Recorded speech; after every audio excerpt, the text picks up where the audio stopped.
Hi guys! So, ayan naalis kami today and pupunta kami sa church. So, fit check muna tayo, yan. Top from TikTok shop and then my trouser from TikTok shop din. And magso-shoes ako sa baba.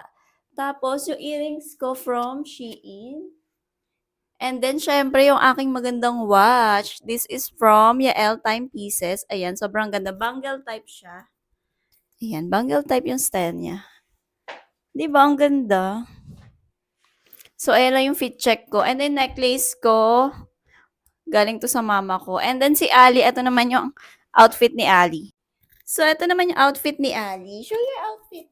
Ayan, naka-skirt siya. And then, itong blouse. This is from TikTok shop din. Ayan, ang dami kong binili sa kanyang ganyang style. Show your outfit. Look at them. Oh, hi. Say hi. Hi ka muna. Hi. Wave your hand. So, ito yung final outfit namin. Mag-shoes pa ako sa baba. Mag-white shoes ako. Ayan.